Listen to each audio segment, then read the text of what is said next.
Arestado ang isang lalaki matapos tangkaing saksakin ang isang biktima sa tapat ng isang establishmento sa kahabaan ng Divisoria sa Cagayan de Oro City.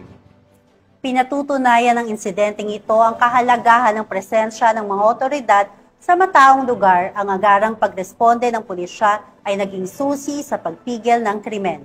Ang buong detalye ng balita mula kay Patrolwoman Sara Vem Batomalaki.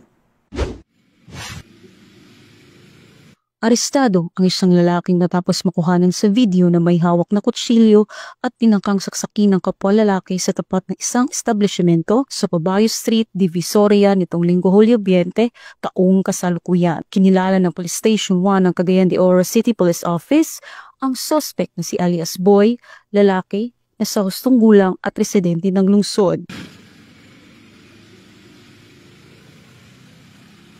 Sa inisyal na investigasyon ng mga operatiba, lumalabas na ang suspect at biktima ay magkapatid.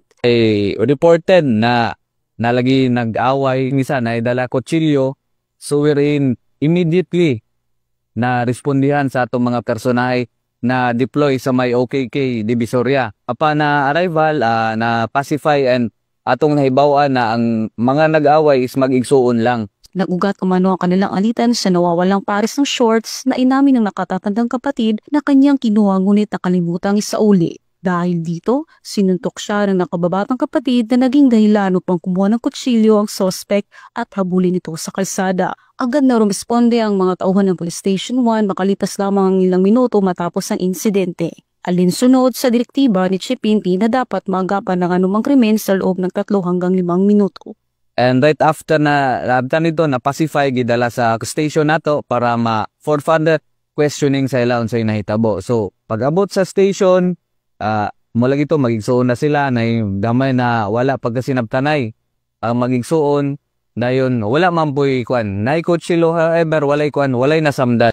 Agad namang naaresto ang suspect at nadala sa istasyon. Bagamat ang dulot ng tensyon ng pangyayari, agad itong naresolba sa tulong ng maagap na aksyon ng mga otoridad. Kalaunan ay binawi rin ng nakababatang kapatid ang reklamo laban sa kanyang kuya. Ginato makita na ang 3 to 5 minutes response time ni Chief PNP, dili lang yun siya kutob sa stimulation exercise, but diri jud din ibutang sa sistema sa PNP, wherein dili lang ni siya programa, but day-to-day basis na ni kani atong 3 to 5 minute response time na magpakita na isa lang katawag sa 911 makaresponde dayon natong pulis. Mula dito sa Camp Vicente G. Elgar, ako ang inyong Police News Network correspondent, Patrolwoman Sara Vem Batomalaki, alagad ng batas, taga-taguyod ng Balitang Kulis.